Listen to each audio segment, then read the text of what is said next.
Hello, we are live in Abuja. Welcome to Weekend File. Environmental hazards are global problems that exert tremendous influence on the sustainability and healthy living of human beings in various manifestations. Nigeria has a total land area of 983,213 kilometers square, occupied by about 200 million people.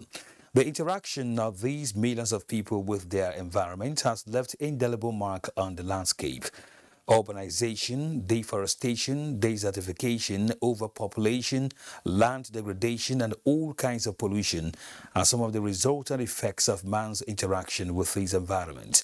These changes occur as people attempt to satisfy their seemingly endless desire for food, shelter, recreation, and infrastructural facilities.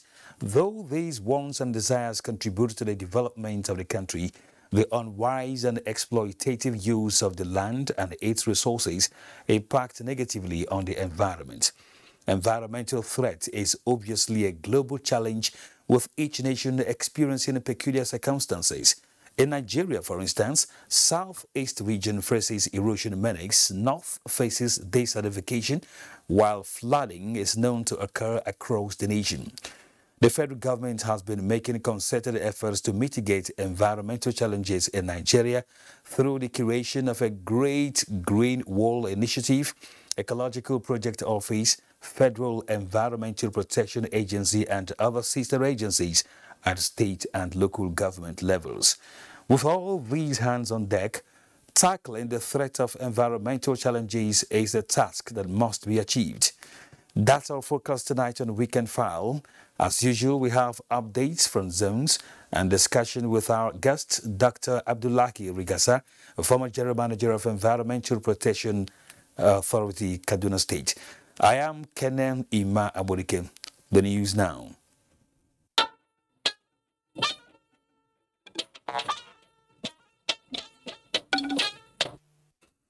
Let's start with politics. In continuation of his visits to state in pursuance of his presidential ambition, Vice President Yemi Osinbajo has visited Jigawa State and consulted with the APC stakeholders and party delegates from the state. Mohammed Askira has details. Accompanied to Dutse by his presidential campaign team, Vice President Professor Yemi Osinbajo had what he described as fruitful discussions with the state APC delegates led by the state chairman Aminu Sani Gumel. Though the meeting, which lasted over 2 hours, was held behind closed doors, the Vice President Professor Yemi Osinbajo says the meeting touched on various issues of national importance. We talked about agriculture, security, we talked about youth empowerment, education, technology, so many, a wide variety of things. I think it's extremely fruitful, and at least we all understand where we're coming from and what we ought to be doing in the few years ahead. So it's been very exciting. I think all of us were very happy that we're able to have this engagement. The Vice President advised APC members to play politics with decorum for the party to emerge victorious at the general elections. From Dutse, Muhammad Askira, NTA News. Meanwhile, First Lady of Nigeria, Aisha Buhari, has challenged the APC female aspirants across Nigeria to remain focused, committed and determined in order to win all the elected positions they are aspiring to in the forthcoming 2023 general election. The First Lady stated this during the summit of the APC female aspirants from across the country. State House correspondent Aliyu Kabir reports.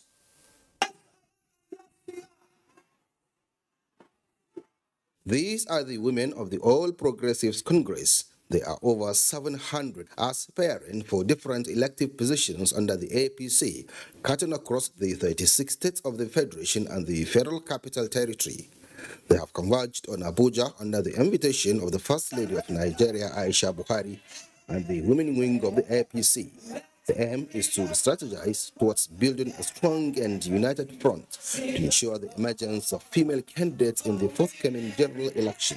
The First Lady told them to demonstrate high sense of responsibility, courage and confidence towards emerging victorious in all the positions they are vying for. I believe that a huge task lies ahead of us. We must solidify our unity of purpose and work hard towards creating an impactful space within the political arena. I acknowledge the courage of our female contestants and congratulate you all for taking bold steps in your lives. Your decision to contest gives a lot of inspiration to women, and I would like to reaffirm my support to all the women contestants. One more thing is to ask that we support one another. We're stronger together. The image of our party is a broom, and I've never seen a broom with one stick. The broom has so many sticks, and the more sticks it has, the more effective it is. And what do they do with the broomsticks? They bind it together. Please bind together with somebody beside you and say, get ready, get ready, get ready. APC women, please support your fellow woman. You will gain nothing by putting down another woman. You will gain nothing by talking ill of another woman. If that woman is not there, it doesn't mean you're coming in there. Support her, and as you support her, God will support you. Our mother, Dr. Aisha Buhari, will support you. Our mother, Ms. Osibanjo, will support you. The women are aspiring for various positions ranging from the President, Senate and the House of Representatives, governors and the state houses of assemblies. They expressed confidence in their ability towards building a better Nigeria if given the mandate. I am here to give a motherly touch to the good governance that is already going on, but it lacks a motherly touch. It lacks a domestic side of it. That is what I feel Africa needs. Well, we women, we are the one that vote. We are the one that come out to vote. So that is why I have decided to come out, because I have so many things in my mind that I want to bring change in Katsina. The First Lady used the opportunity to call on legislators, women leaders, governors' wives, and every other stakeholder to give these female politicians all the necessary support they required towards realizing their dreams for the betterment of women and development of the country. From the State House, Aliu Kabir, NTA News. The All Progressives Congress has commenced the screening of governorship, Senate and House of Representatives aspirants ahead of their party's primary elections. National Working Committee of APC says it will guide against past mistakes. Salihu Gwanara reports. You have been given a free hand to screen thoroughly so that we can have the best. An admonition from the Deputy National Chairman North of APC, Abubakar Kyari, who stood in for the National Chairman while inaugurating the 85-member screening committees. So help me God. 145 governorship aspirants, 351 senatorial aspirants, and 1,197 House of Representatives aspirants are expected to pass through this critical segment before the primary elections. We have a very strong party. We have a big party. And we are committed that we deliver the right candidates for the forthcoming elections.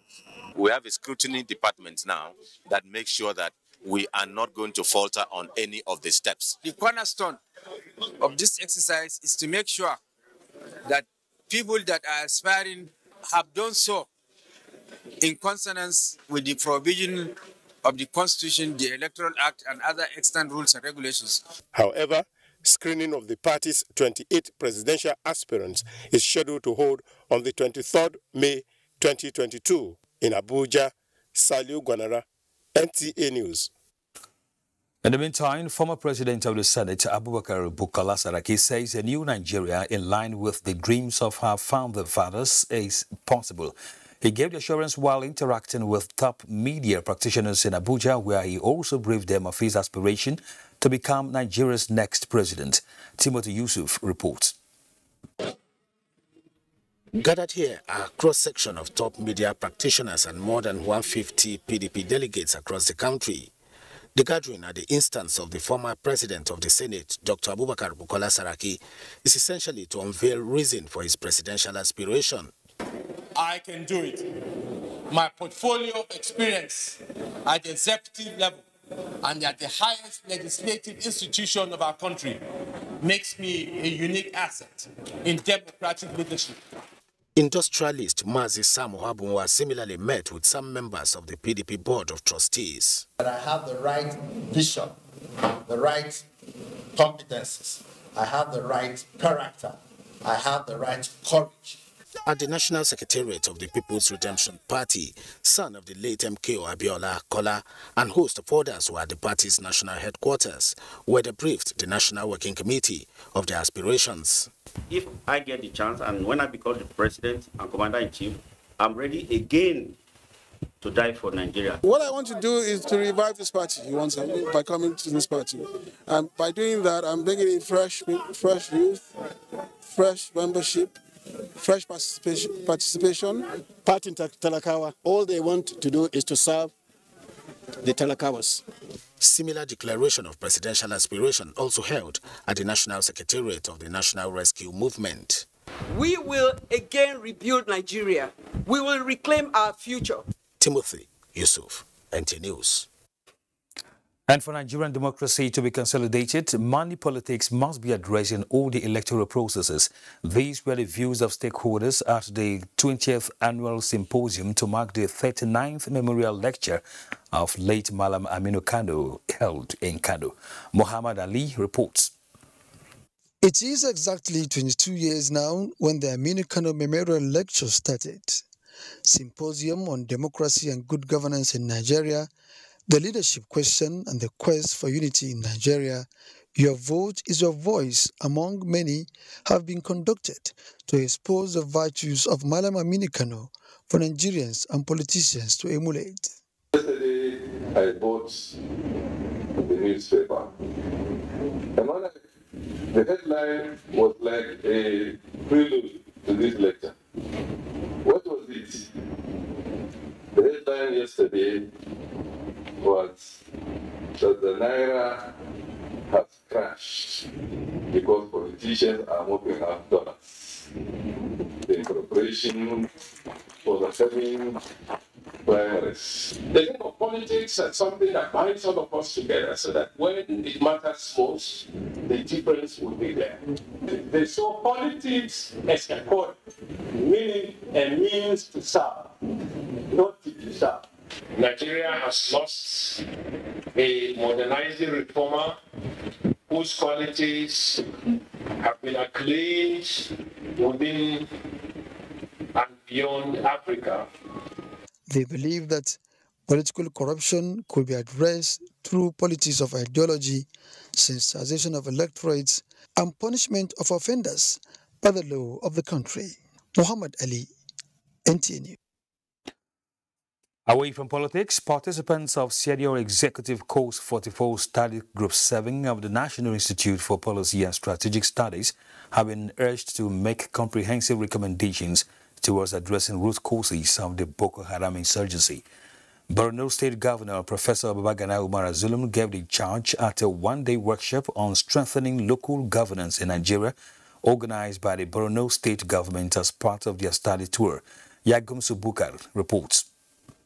The one-day workshop on strengthening local governance in Nigeria, challenges, options and opportunities organized by Office of Secretary to Borno State Government was aimed at increasing the knowledge of NIP's participants with first-hand information on local governance in the state, as well as suggest ways of repositioning the third tier of governance in Nigeria, while commending resilience of people of Borno despite daunting challenges. Governor Zulum promised to continue to provide good governance. Borno State, under the state leadership, will continue to engage the federal government and the international community in rebuilding the state that has been badly devastated by incidents. The creativity, the innovation of the young governor is not from doubt at all. And I'm sure if we were to do a peer review of what the governors have achieved in the last 4 years, Governor Zulum will stand tall. Secretary to Borno State Government, represented by the Permanent Secretary Administration, Njuma Ali, and an alma mater of the Institute, Dr. Bulama Mali Gwibio, appealed for involvement of more younger persons into the Institute for effective service delivery. Various papers were presented by renowned professors from the academia, where inputs on strengthening local governance in Nigeria were discussed. In Maiduguri, Yagum Subukar, NTA News. In education, the Joint Admission and Matriculation Board has started releasing results for the just concluded UTME exercise.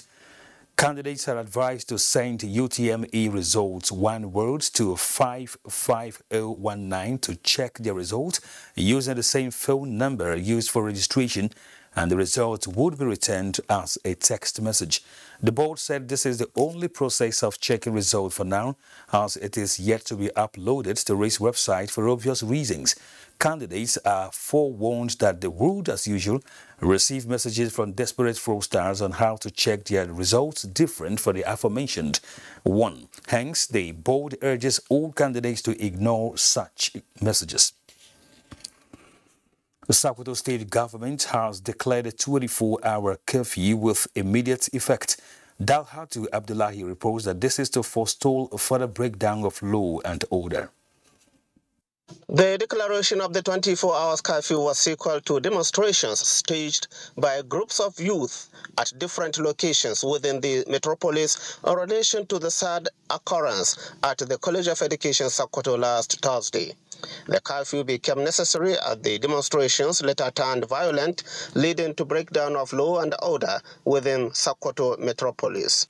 By the powers of Section 176(2) of the Constitution of the Federal Republic of Nigeria and Section 1 and 4 of the Public Order Act, and also Section 15 of Sokoto State Peace Preservation Law,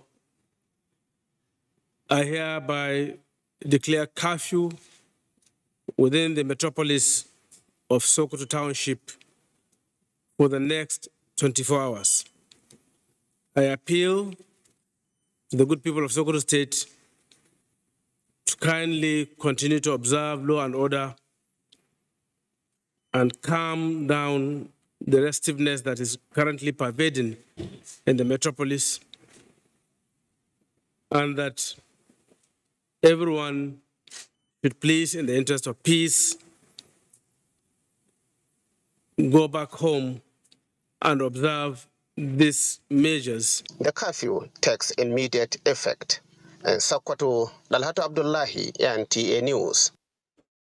The Nigeria Police Force has presented a check of 183 million naira to families of officers and men who paid the supreme price in the line of duty. Francis Form reports that the checks were presented by the IGP as death benefits during the flag-off of a 3-capacity building workshop for police insurance desk officers in Abuja. The pain that comes with losing a breadwinner is better imagined than experienced. But for these ones, they are on the side of experiencing it. Quite unfortunate.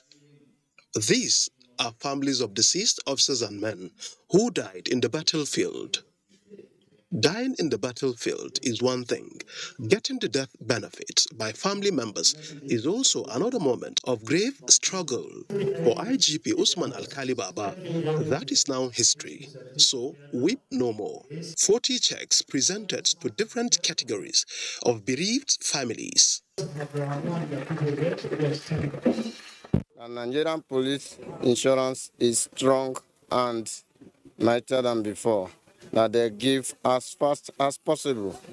Better days are ahead in relation to the timely resolution of claims and benefits, according to needs of kin of injured or diseased police officers, as well as other welfare schemes to serving members of the force.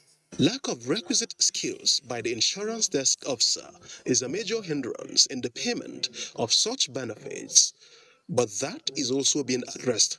The leadership of the Nigeria Police Force is building the capacity of insurance desk officers. We feel it wiser to bring them down, sensitize them, educate them so that they too they will go back and educate those who are working under them in order to bring closer this next of kins. Established 30 years ago to cater for the welfare of police personnel who are either retired or have sustained injuries in the line of duty.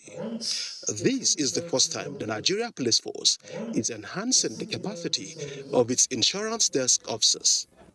Francis from NTA News. The Nigerian Navy ship NNS Delta under the Central Naval Command has apprehended 7 trucks laden with illegally refined petroleum products and 6 suspects. Commander NNS Delta Commodore Abdul Hamid Baba Inna warned perpetrators of economic sabotage to steer clear as the law will catch up with them. Ebenimizi Timiola reports.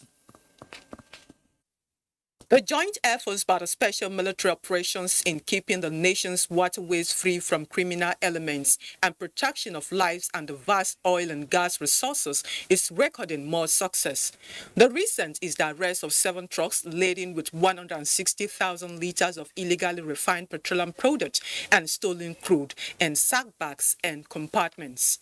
Briefing journalist, Commander Nigerian Navy ship Delta, Commodore Abdul Hamid Baba Inna said 6 suspects involved in the act were also arrested. It is an activity that the federal government frowns at. If you are leasing out your truck or giving it out on hire, ensure you check and know what those trucks are meant for. This kind of truck carrying these products gets involved in an area where there's so much traffic. I mean, the disaster there is something that one cannot comprehend. The commander warned truck owners not to use their trucks for illegality and called on perpetrators to desist, as with the combined efforts of the Naval Headquarters, Operation Delta Safe, Dakata Dabarabu and Octopus Grip, there will be no hiding place for economic saboteurs. Ebinimi Zitimiola, NTA News. And after years of waiting, Ondo and Ekiti states are to enjoy improved electricity supply as federal government declares all encumbrances delaying the completion and inauguration of Akure new substation. Joshua Ojito reports. Akure, the capital city of the Sunshine State of Ondo, is said to be in their need of electricity supply, as it relies only on the old 132 kV substation that supplies Ondo and Ekiti states through Oshogbo substation.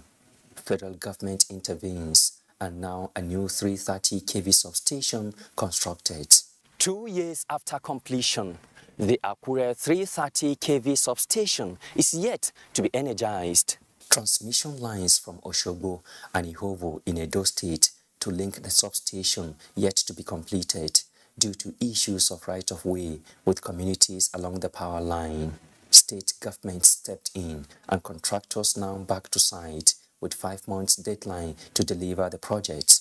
On the mandate of the Power Minister, Abubakar Aliyu, the Executive Director, Transmission Service Provider of TCN, Victor Adewumi, is in Akure to keep contractors on their toes to deliver the project for inauguration this year. What we are trying to do now is to redesign the source. There is an old line from Benin to Shobo, so that line is not too far from here. So we want to break into that line, turn it in and out. That's what we are doing now. And we believe in the next 4 to 5 months that line should be ready. And when that line is ready, we use to power the substation and we commission it. This substation can evacuate a total of about maximum of 240 megawatts. When energized, the substation will boost electricity supply in Ondo and Ekiti states, leading to improved socio-economic activities of the 2 states. Joshua Ojito, NTA News. President Muhammadu Buhari has congratulated the new president of the United Arab Emirates, Sheikh Mohammed bin Zayed, who was elected president by a federal Supreme Council to succeed his half-brother, the late Sheikh Khalifa bin Zayed. In congratulating the new leader upon his emergence, President Buhari on Saturday said, "I know that stepping into the shoes of the late Sheikh Khalifa bin Zayed is no easy task because of his vast experience and visionary skills, but I'm confident that his successor is equally well equipped for the task ahead." President Buhari notes that Nigeria looks forward to greater cooperation with the UAE, which has tremendously helped Nigeria in tracking down illegal assets and tracing terrorist funds, adding, "Dubai is a reliable partner for the progress of Nigeria." This is Weekend File on the NTA network service. Time for break. Do stay.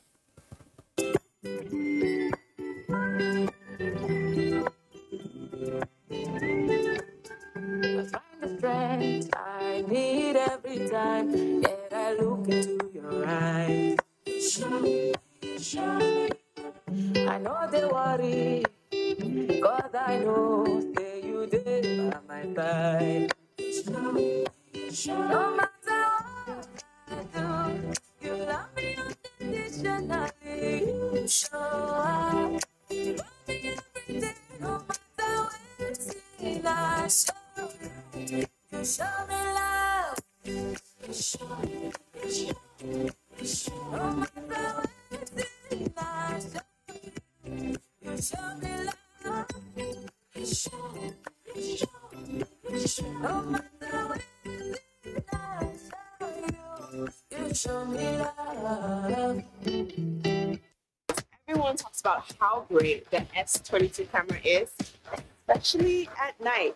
Well, let's go check it out. The F22 low-light video experience called Nightography makes nights epic. Oh boy.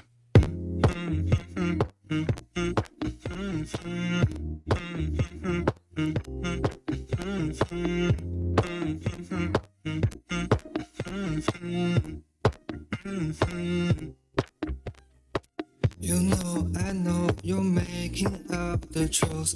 Why can't I go before I lose my cool? I love you even past the difficult. Shey you dey find ogbonge entertainment? No look far o. Na GoTV dey. Enjoy better film, correct season film sef, boku plus telenovelas dem from all over the world. Football, educational and fun channels for your children. Naija shows dem like Nigerian Idols and Who Wants to Be a Millionaire. No darling at all o. Go carry your GoTV decoder, go ten er plus 1 month max subscription for just 8,900 naira. The where tourists live. GoTV, love it. Welcome back. Humanity is at a crossroads in managing drought, a reality that informs the call for urgent action at the 15th Conference of Parties to the United Nations Convention to Combat Desertification. It is a call answered by 196 countries, including Nigeria, to achieve land degradation neutrality by 2030. Onengia 5-8 reports. United Nations Convention to Combat Desertification, UNCCD's 15th Conference of the Parties ongoing in Cote d'Ivoire, is focused on the restoration of 1 billion hectares of degraded land, future-proofing land use against the impact of climate change and tackling escalating droughts, sand and dust storms, wildfires and other disaster risks. Governments can support their work by providing incentives, including controls or safeguards, and aim for long-term partnerships and investments in ecological restoration. Women remain untapped resources, and their inputs, knowledge, and guidance are essential in climate action as well as land restoration and mitigation. We must provide avenues and support measures, including laws that will protect the right of access to land ownership during the whole life cycle. It is critical that we design, develop, and implement gender-responsive sustainable development and land management frameworks. President Muhammadu Buhari, who is current chair of the Pan-African Agency for the Great Green Wall, led Nigeria to the conference, where he made a case for the financing of the Great Green Wall initiative. It is my hope that the parties to this meeting, especially the World Bank, African Development Bank, and the One Planet Summit Initiative, will give us maximum cooperation in this regard and make good their pledge to support Africa's drive to addressing these climate challenges. Nigeria also presented its efforts at remediating drought and desertification. We developed the Agro-Climatic Resilience in Semi-Arid Landscapes Program, ACRISAL, which essentially deals with dry land management, capacity development, both institutional and legal framework for mechanisms for land remediation and recovery. COP15 decision is expected to address drought policy, early warnings, knowledge sharing, partnerships, and financing. The conference continues to 20th May 2022. On NTA, Fine Face, NTA News. In a coastal city like Lagos, the worry, as expressed by experts, is that land reclamation, coupled with rising sea levels and coastal erosion, could pave way for onslaught of ocean surge. The scenario, they also say, could get so bad such that a handshake between the lagoon and ocean becomes inevitable. Michael Olaleye reports. This beach, once a center of attraction for fun seekers and tourists, is now a shadow of its old self. Johnson is one of the residents of Abuja Beach community. He narrates how palm trees that once served as buffers between the areas and the sea 10 years ago have drastically reduced. Before we say if you come here like this coconut, if you start for ground, if you carry them, more chop and nobody go abuse us. But now, if you fall down, if you carry them, if you kill you. Metropolitan Lagos is 41 meters below sea level, and with constant increase in population comes intense pressure on land. Environmentalists say it's not a good omen as it compounds the effects of ocean surge triggered by rising sea levels from climate change. It is sad that the natural buffers that nature gives to Lagos, which are the wetlands, have shrunk from the 75,000 hectares to a bare minimum in the last 20 years. There are many land reclamations that are going on in Lagos where the proper attention that should be placed on the environmental impact assessment is not done. Experts have also warned of the dangers this portend for a coastal community like Abuja and its environs. We are using satellite images, but when we started, we had drone images so that by the time we snap some of the homes that we could see, we will no longer see them again. That place is now part of the ocean. It has been washed off. Homes will be destroyed. Heavy rainfall and associated flooding can worsen the situation. So, with the rainy season gathering momentum, the apprehension is on, and tackling the threat of the environment must start with preservation. The Nigerian Conservation Foundation has also raised alarms that, if care is not taken, Lagos and other coastal cities that are less than 1 meter above sea level could face threats of submersion by year 2050. In Lagos, Michael Olaleye, NTA News. Nigeria has invested hundreds of millions of dollars in afforestation and reforestation programs over the last few decades without effectively tackling desertification, which affects environment and farming production in the northern part of the country. Beyond planting of trees, experts say there is the need for a comprehensive and integrated approach to the management of the land, biodiversity and water resources of the affected areas in northern Nigeria for sustainable livelihoods of the people in the region. Shehu Mohammed Dati reports from Sokoto. 11 states in the north, including Sokoto, are threatened by desertification, the process by which dryland ecosystems are continually degraded by the removal of trees and plant cover, mostly by human activity. These 11 states account for about 35% of the country's total land area and are key areas of livestock rearing and agricultural production.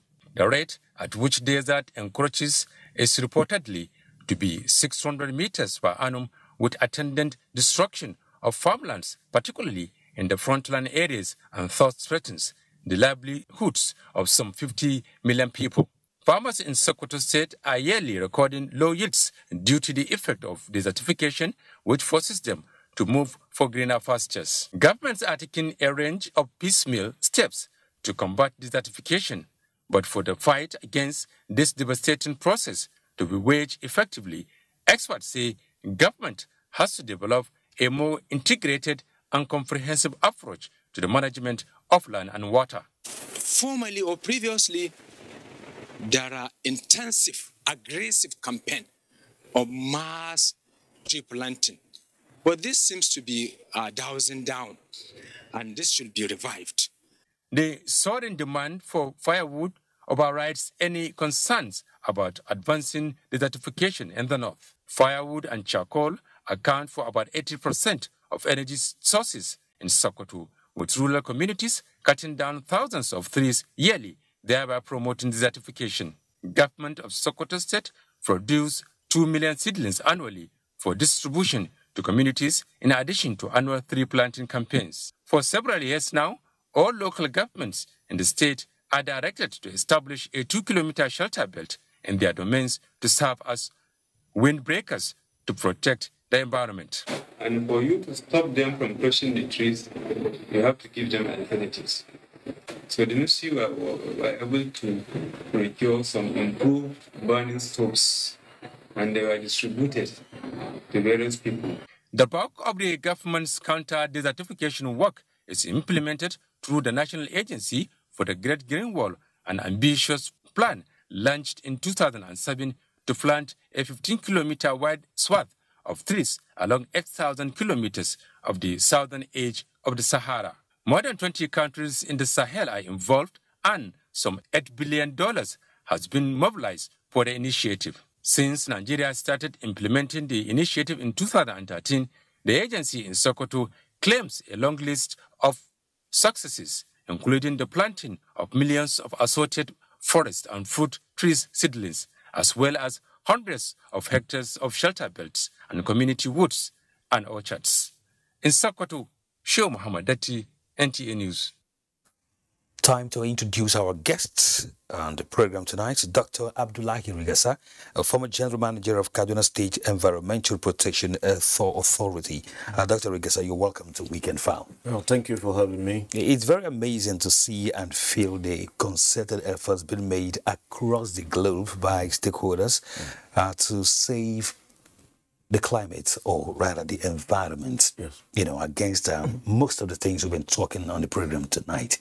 But in your own assessment, are we making any headway? Yeah, we are making headway because we realize that there is no alternative planet. Even though there is a conscious effort for humanity or human beings to move to Mars, but that is not likely in the foreseeable future. So we just have to improve living conditions on our planet. Otherwise, we'll have to face the consequences. May we ask what the consequences are? The consequences are that humanity, there will be limitations to our life and lifestyle, and that we just have to adopt. The thing is that the quality of life of human beings as it is in the earth is beyond the carrying capacity of the environment. And that means that we have to economize or manage the little resources that we have on this planet for our own good and for the good of future generations. They all equally mention overpopulation in most places, regions and areas as part of the problem of the environment itself. And I think that's where it sounds scary, because humans must continue to come into existence, and that adds to population. So does that mean something needs to be done in that axis?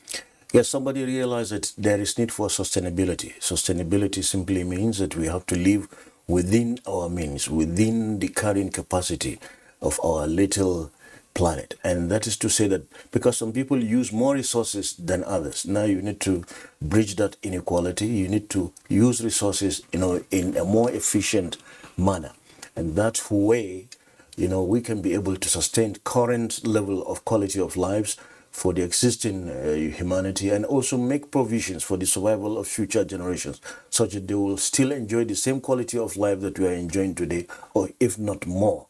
So that is the idea behind sustainable development, where you need to bridge our demand, the demand for human beings for resources to enjoy their lives, and also look at the replenishing capacity of environmental resources within our little planet. Now, there are human causes to most of these issues that we're discussing. In Nigeria, for instance, what are those things that we do as humans, to cause these problems? Yes, I think most of the time, if you look at the lack of environmental, performance in this country, is due to me, is lack of synergy. Because if you look at globally, people are conscious of the need for environmental performance, and that means that we want to restore our land. We need to fight desertification. We need to reduce the level of deforestation. We need to replace or virtually wipe out the use of fossil wood as the major fuel source for our populations. Some people are even thinking of, banning fossil fuel from their countries by 2030, especially greater parts of Europe. But we are not up to that level. I think the biggest challenge to us right now is the fact that, if you go into our rural communities, they have no alternative to fuel wood. That has to stop. We have to stop felling trees. We have to leave our trees alone and then build up environmental performance from that point onward. For now, I think the effort of, institutions of environmental governance need to focus on saving our resources in terms of trees. And we call them biodiversity because if you don't have trees, you don't have the animals, you lose a host loss of environmental assets. Even the flood, erosion, whatever you are talking of in terms of environmental challenges, they are all linked to afforestation, the availability of trees on the land. So we need to leave the trees alone. We need to build our stock. We need to preserve our forest. And from there, you talk of other forms of biodiversity, and then you start talking of sustainability. Without trees, there can be no sustainability. So this is an asset that has given to us by God, something that we are supposed to hand over to future generations. So we shouldn't be playing with this treasure. The task of every governance and every institution of environmental performance is to ensure that these trees, not only do we leave them alone, but we ensure that they survive the way they are supposed to be there in nature. So that even the birds, the animals, whatever it is, the ants, there are things that we don't know about our environment, although we live in it. And the only way to preserve this environmental asset is for us to begin to see and appreciate the value in the environment and the role that environment play in our own survival. We cannot survive without it. All right, Dr. Rigas, let's talk some more right after the break. You're watching Weekend File on the NTA. 20,000 and with your woman and enjoy up to 20 days.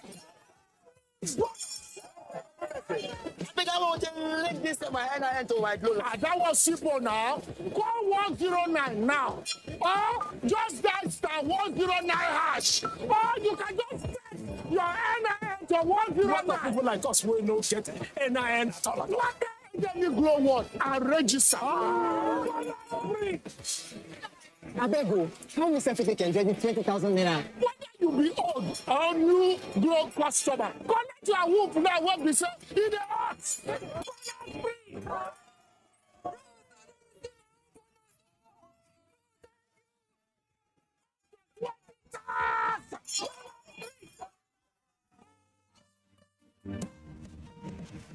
Get ready for Hollandia Dairy Day on 18th of May. We are promoting the dairy consumption culture in Nigeria with a day set aside to educate Nigerians on the benefits of consuming dairy products. Enjoy dairy goodness every day with Hollandia. Thank you for staying with us. Drought and desertification account as major causes of environmental degradation in the entire Lake Chad Basin area, with human factor putting additional pressure on the receding water and other resources. The Boko Haram conflict, which worsened food insecurity, has taken a huge toll on millions of inhabitants and the ecosystem around the Lake Chad Basin. a concern requiring holistic and systematic approach as peace begins to take root. Maimuna Garba reports. Lecture to one of Africa's largest freshwater bodies and a source of livelihood for over 30 million people has in the past few decades shrunk by 90% from 25,000 square kilometers in 1963 to less than 1,500 square meters in 2001. Major factors like the climate change and conflict have fueled massive environmental and complex humanitarian crises around the basin, which dramatically worsened the situation, amplifying food and nutritional insecurity and ultimately pushing communities into the arms of terrorist groups. Some of the orchards that were established for the communities, they were all vandalized, they were all destroyed by the insurgents. There was a plan by the present administration this year to raise up to 4 million seedlings, particularly for planting. According to the United Nations Office for the Coordination of Humanitarian Affairs, more than 49 million people have been deprived of attaining their livelihoods and over 3 million were food insecure, with 2.89 million of them in Nigeria alone. Already, the Nigerian military, in collaboration with the neighboring armed forces, have stepped up their operations around the Lake Chad area and decimating the terrorists, as Borno State government has since commenced relocation of internally displaced persons to their ancestral homes, with farming activities picking up. It is in this regard that the ongoing COP15 summit was organized to address the problem of drought and desertification, particularly the African Sahel region, which has continued to be affected by these problems. In Maiduguri, Maimuna Garba, NTA News. Loss of fertile land, increased pollution, lower yields, higher production cost, among others, have been seen as notable consequences of erosion to the socio-economic sectors. Chidi Okarafa reports that respondents from Enugu State called for concerted efforts to tackle the menace and also commended the federal government intervention towards arresting the trend. Over the years, some communities in various states of the Southeast Zone have suffered losses of farmland, houses, and crops to erosion and ecological disaster. These include flooding, gully and wind erosion, which have swept and eroded the land beyond measure. In Enugu State, people from communities like Ajali Ozala, Nsude, Ihaka, Abaja and Enugu Ngwo recounted their odds before the intervention of the federal government. We have been fighting with the intervention, trying all our best to see that we will not carry all our buildings, all our establishments. Look at this house. You can see that this house was at the verge of collapsing. So the first thing they did was to create a way, because there was no way to come in here. They had to come from the other end, started filling to cross over here in order to save this particular house. They are the ones who fill this place. In over 1,000 gully erosion sites across Anambra State, with the collaboration of the state government and Nigerian Erosion and Watershed Management Project, New Map, Anambra State is rescued from being submerged. Ebonyi State is not left out in the intervention, as many sites has been handled by the New Map. People of Enugu Ngwo, who thank the government for the gesture, equally asked for maintenance, as some parts of the projects have been eroded by rain. In Enugu, Chidi Okrafo, NTA News. We still have Dr. Abdullahi Rigasal, former General Manager of Kaduna State Environmental Protection Authority, with us in the studio.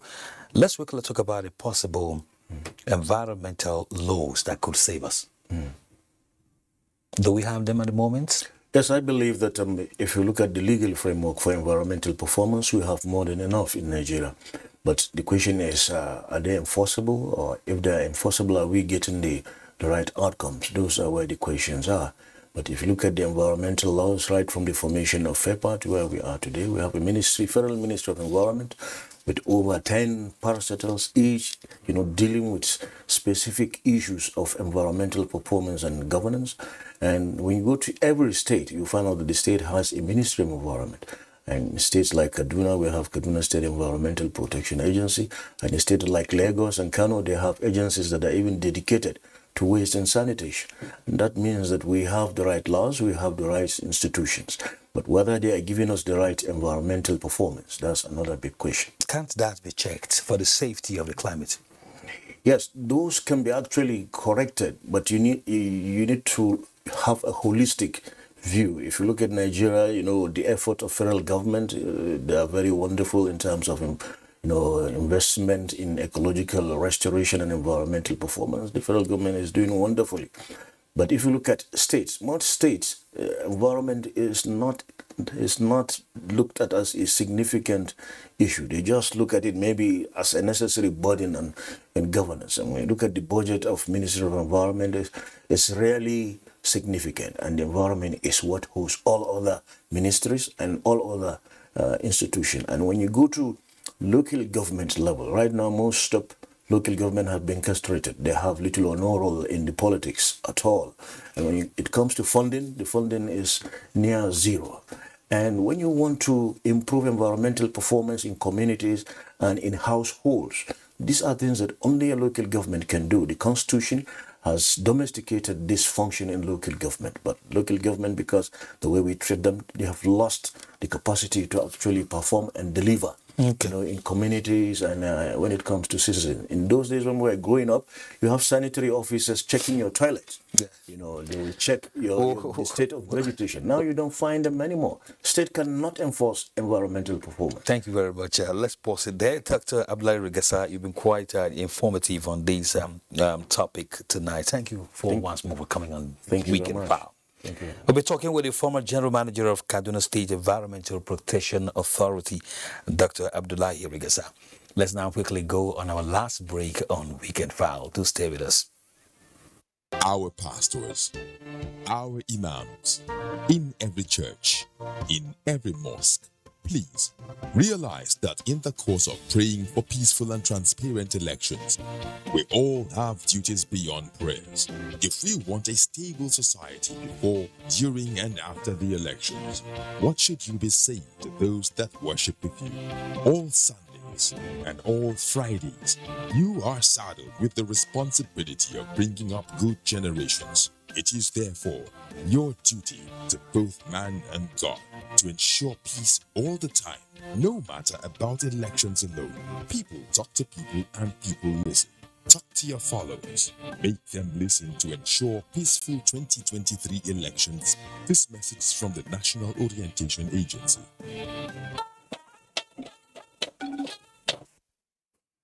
Next is sports. A two-day seminar organized by the Nigerian Olympic Committee, Women Commission under the auspices of Olympic Solidarity and NOC for female leaders and board members in sports administration has ended in Lagos with a clarion call to all stakeholders to join hands in the cause of women taking their rightful positions in Nigerian sports. Speakers at the seminar titled Sports Politics, Women Inclusion submitted that with this, the country will get to our promised land as regards success in sports. We are doing everything humanly possible to encourage them. From the IOC, until they told us that we should have not less than 25% of women in our executive. We all have rights. We also have rights. So their rights compel them to contribute to the society. Results of matches played in the Nigerian Professional Football League Saturday show that Lobby Stars of Makurdi lost 1-2 in Aba to People's Elephant Enyiba Football Club in a match that lasted 117 minutes. Niger Tornadoes of Minna with 10 men defeated Gombe United 1-0, while Heartland scored 2 unreplied goals in Owerri against league leaders Rivers United. The English FA Cup is the oldest football competition in history. The two finalists, Chelsea, have enjoyed most of their FA Cup success during the Roman Abramovich era, featuring in 8 finals and winning 5. Since the Russian purchased the club in 2003. Historically speaking, the Reds are the 5th most successful side in FA Cup history. Jurgen Klopp has achieved so much brilliant success at Liverpool, winning every trophy available to him at some point during his tenure, apart from the FA Cup. For whatever reason, the trophy has eluded him thus far, something that the German tactician will be desperate to change in this year's final. With Sports Update, Enojo Adiku, NTA News. And let's check out tomorrow's weather.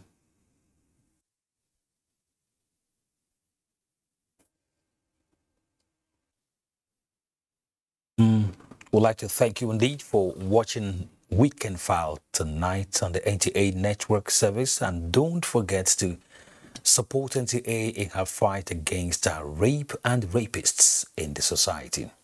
I am Kenan Ima Aborikem. Do enjoy the rest of your weekend.